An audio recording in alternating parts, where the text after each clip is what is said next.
Thank you. Now, I'm not sure, can anyone see me behind this? Okay, in school, we claim that children learn the 3 R's: reading, writing, and arithmetic. They also learn the 4th R, a very important one, and that's relationships.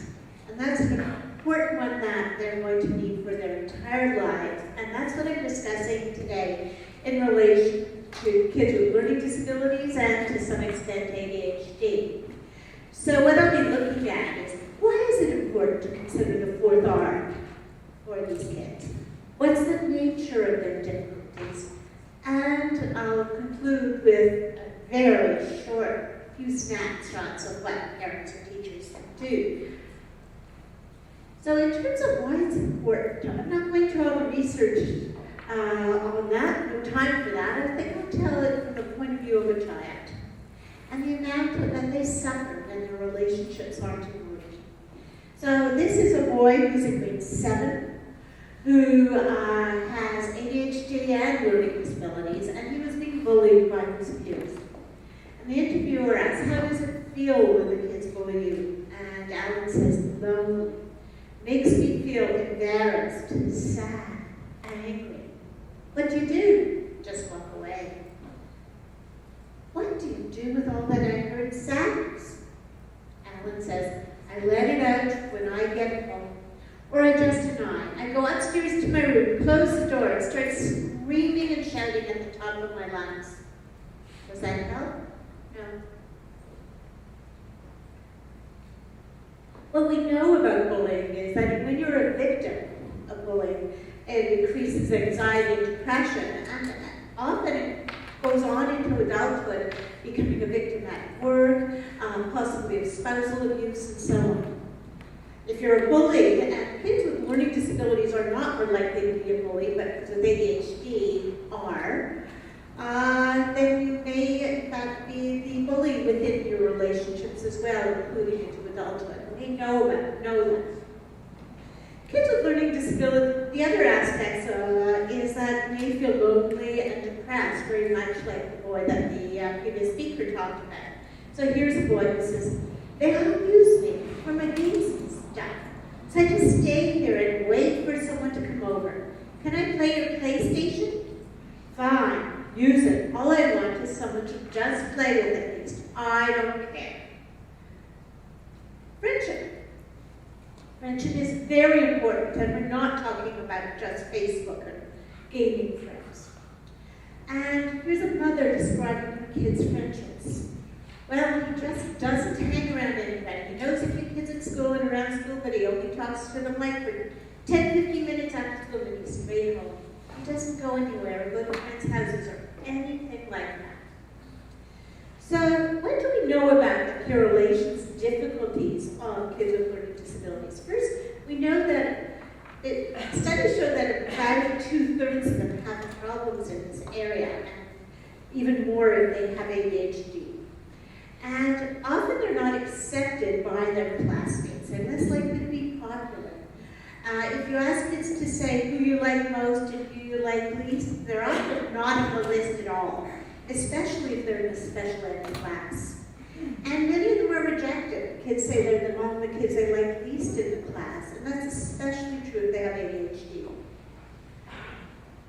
They have fewer friends, not when you ask them, but when you ask the friend or the parents or teachers. They have more conflict in their relationships. And their relationships are less stable, so that they lose friends more quickly. They're not more likely to be bullies if they're LD, but they are more likely to be victims, and kids with ADHD both. And they're more likely to be lonely. And apropos of our previous talk, if the kid only has online friends, they're especially likely to be lonely. Whereas if their friends, if they communicate with face-to-face friends, real friends, and from our point of view as an adult, also online, they're less likely to be lonely.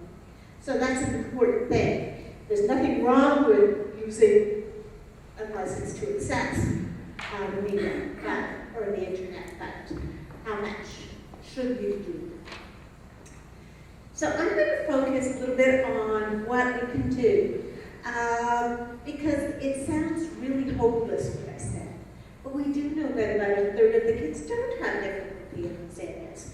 And some of it may be because their social cognitive development is different, but also because we're doing the right thing. They're in the right school, in the right environment. The stresses are less, and so on. So one is, as parents, modeling social relationships yourself. We tend, when we have kids with these difficulties, to isolate ourselves, to not interact socially, to not take the time. Now, first of all, that exacerbates parents' own stress. But the other part is we're not modeling this for our kids. And when we're modeling, to actually do some talking aloud, I think I'll invite so-and-so. It would be really nice to have them. And these are some of the things we'll do and how we talk and so on. So really sort of making it explicit sometimes. Really key is being there to listen and provide support. If your kid's been victimized, don't say, well, everybody gets bullied sometime. Just tough it out a bit. Then they're not going to tell you about it. That makes them especially vulnerable. And it's really important to be there. As they're going to bed, if your kid is acting out, being challenging, may I say being bitchy, let's find out what's happening. And it's often at bedtime, as you're talking, they'll come out. As you're putting them to bed, they'll say, and I'm talking about even older kids, that's when it'll come out, what's happening in school. And just knowing you're there for them can make a big difference. The next part of that is advocating for the school to have a positive social context. So one of the things I really like about the YMCA Academy is that the climate there is so wonderful. And for people who want to learn how to do that, just going to that school and observing can be fantastic. Now, not all kids can go to this school. Not all are old enough to even. And it isn't easy to advocate. Schools don't always listen. I know that when I put on my parent hat as opposed to my University of Toronto professor hat. Suddenly when I'm Emily as mother, I have no expertise or knowledge at all from the point of view of some people in the schools.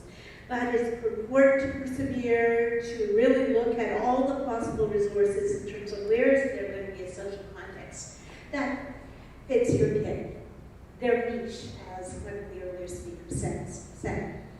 We need to coach them about how to behave, but not just how to behave with adults. It really requires observing them with peers. I mean, boys in grade 4 to 6 have hours of videotaping. They never say please and thank you when they're asking others to pass things over. Because that's not what they do to each other. But as soon as they talk to an adult, they do. So we have to, we don't want to make them into these little prissy guys or girls. Teach them how to solve social problems, and we'll get to that in a minute. Seek professional help when things are really dire, or even before they're dire, and see that there's a problem. So what can teachers do? Make the one of the big things to make the classroom an inviting place where everyone cooperates. And that first few weeks of the school year is a really important time to set the climate, to really establish the parameters of respect, and to focus on the strengths of kids, and make sure that everyone else in the classroom knows that you respect this kid who has some challenges and difficulties, that you see them as having strength. Because especially at the elementary level, kids will follow suit. System-wide bullying prevention. And I have Prevenit.ca, it's a Canadian website, Kepler, Wendy Craig, the ones who've been on the radio recently, with some of the recent suicides. And they have fabulous resources for parents, teachers, and the kids themselves. Social skill training, teaching them how to solve problems. I have a program that we have evaluated with kids with learning disabilities called Social Life, LD. And what we do is we coach them to do things like say to themselves, do I have a problem here? What can we do about it? What will happen if I do whatever?